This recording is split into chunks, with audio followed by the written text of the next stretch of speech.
Show you right now how to do a floating, which is this right here. Okay. And so what I do, and there's many ways you can do this, is I like to finish off one side first. So in order to do that, I am going to feed on my clamshell and put your beading chain right through the hole there with your clam, the open portion facing up. Okay. And then what we're going to do is feed a crimp right on the end of that beading chain. And then what we'll do is we are going to grab our chain nose or any pliers you have. We're going to pull that crimp bead all the way as close as we can get it to the end with just a smidge of tail of our beading chain hanging out, and we're going to give it a nice squeeze just like that. Okay, just nice firm squeeze. Okay, don't turn it and go that way because that'll loosen and pull the crimp right off. We just want it to grab a hold to our chain, which it did. Now we'll pull that clamshell up and we will squeeze it just like that. And then we'll grab our pliers, help it along a little bit, and just gently squeeze the belly of your clamshell just so that it's closed just like that. And we're good to go. And now what I'm going to do is I'm going to feed on a crimp and then a bead.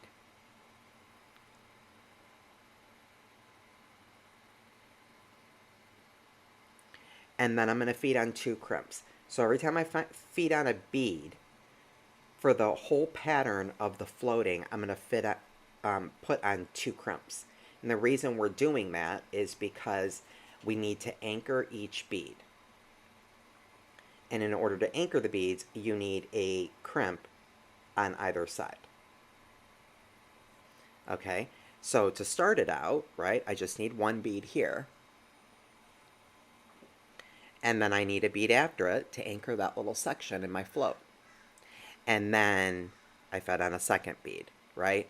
And then a second crimp, and then I'll do a bead, and then 2 crimps. So you feed on 2 crimps everywhere you're doing your float, and then, of course, like we started it, when you end your last bead, you need just the 1 crimp. Okay? So I'm just going to continue that. So now I'm going to pull in a couple of these cute little bead caps. I'm putting that with the belly open portion up.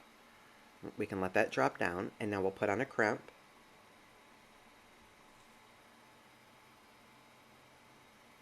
Okay, we're going to pull that crimp all the way to the end.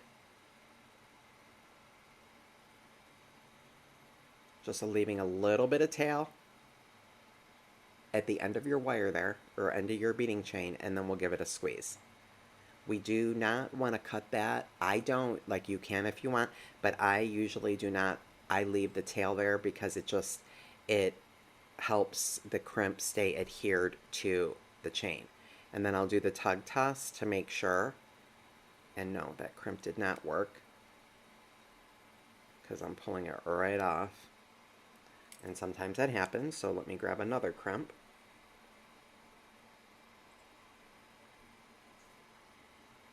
And we'll pull that all the way close to the edge, leave a smidge of a tail. We'll give that a nice squeeze.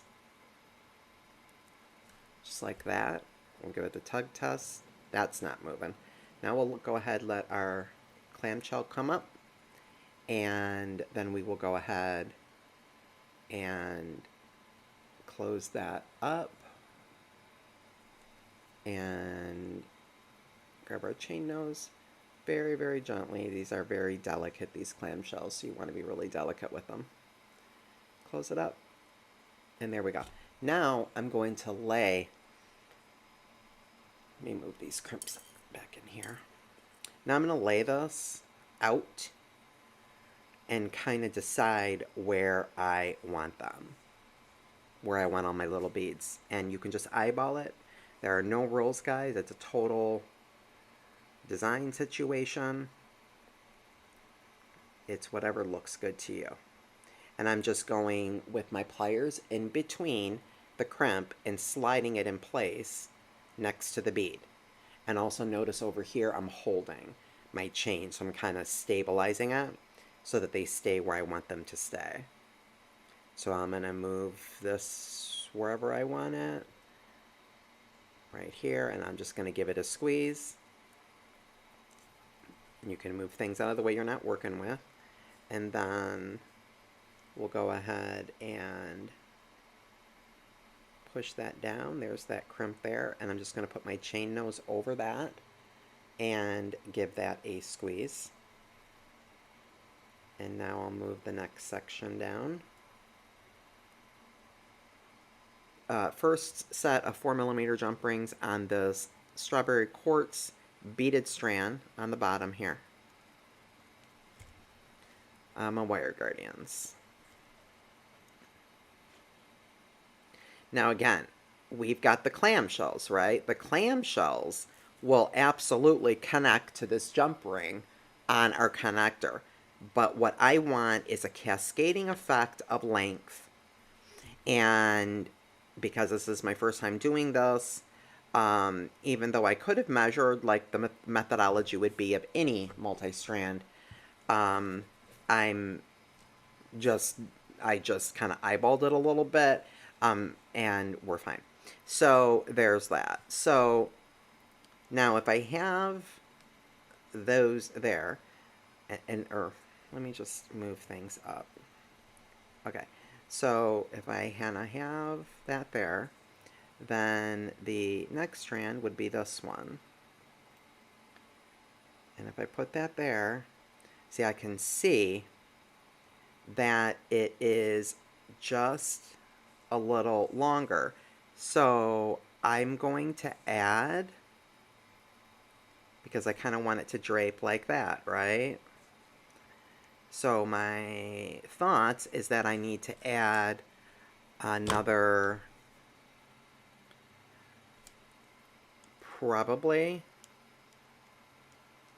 2 8mm jump ring or 4mm jump rings here. So I'm just going to add these right on the previous jump rings. That jump ring on there, and that. I think what I'm going to do is just exactly this and see where we land, and then whatever I need to maybe take off and add jump rings to, I think it's going to be easier for me to have a visual like that. So I'm just kind of adding all my strands on here, and I'm going to close up this jump ring.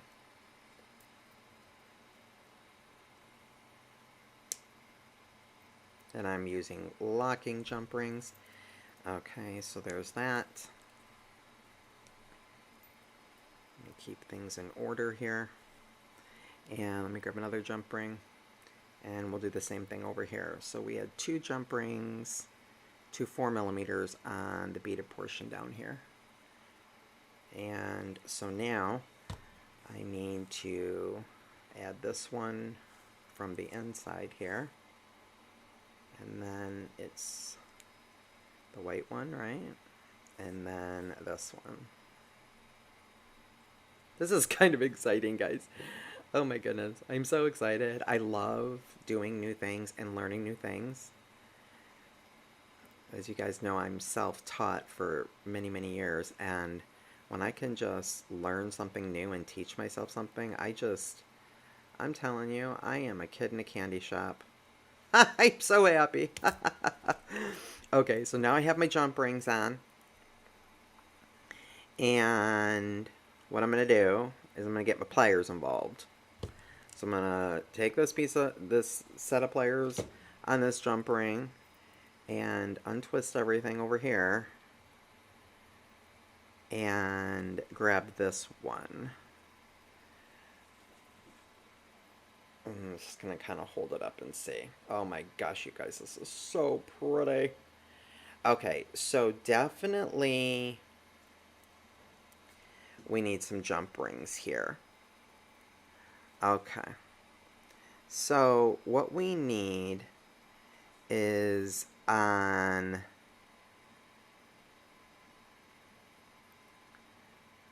this strand here with the perlite beads needs a jump ring. Because you see again, guys, I'm talking about with the bulk at the end. So by also adding the jump rings, we are going to help that to lay a lot nicer.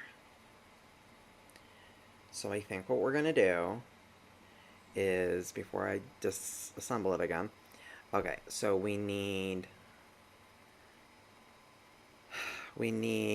a jump ring on the white strand. We need a jump ring on the white strand. Let's just try just the white strand and see if that works. I think that's all we need, and that might be good.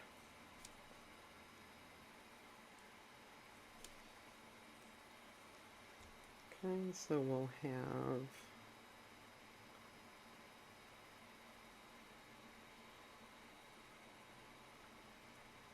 got that.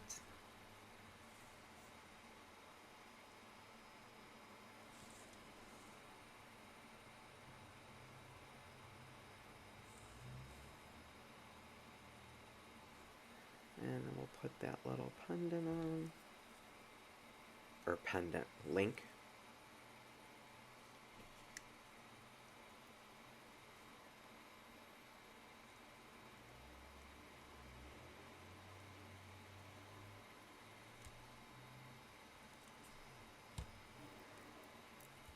Okay, and there we go. Let me get everything organized.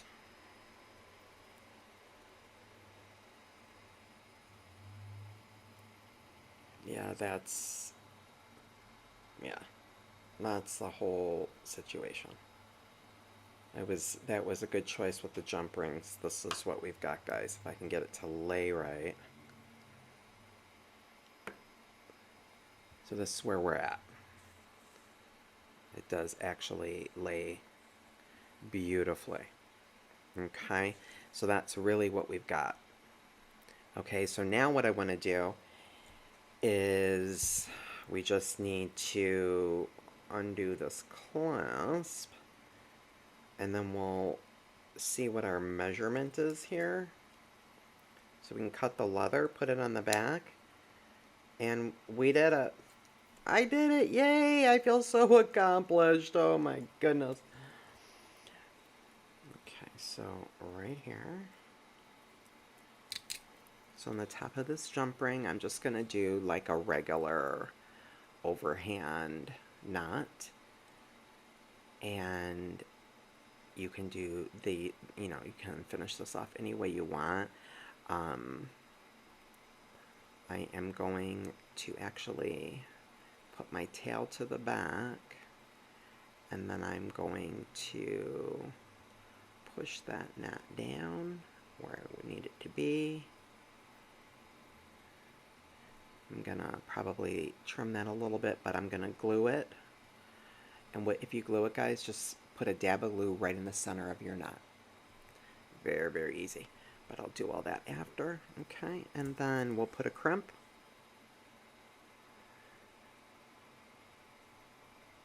Oh, I guess I'll put the clamshell on first. Well, this has really been quite a lot of techniques in this project, guys, and quite intricate. And so thanks so much, guys, for hanging out with me and supporting me and watching, and I hope you guys are inspired.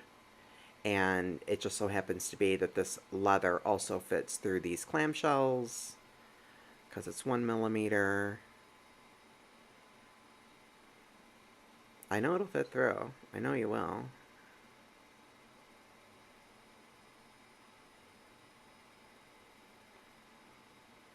Let's just get on through there. You can also put a little dab of glue at the end of your clamshell, and it will help to thread. It also helps if you cut it at an angle.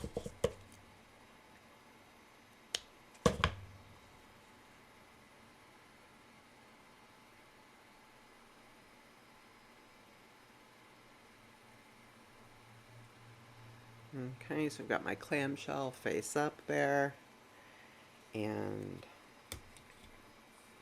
then we'll put on a crimp. And same concept, we'll push it pretty close to the edge, just like we did on the chain.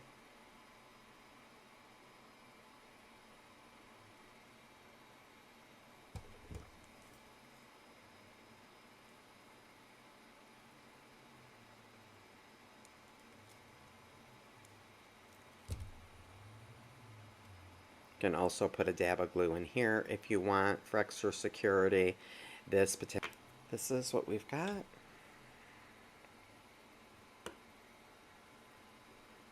Now, I'm telling you, when it's hanging, it does hang correctly.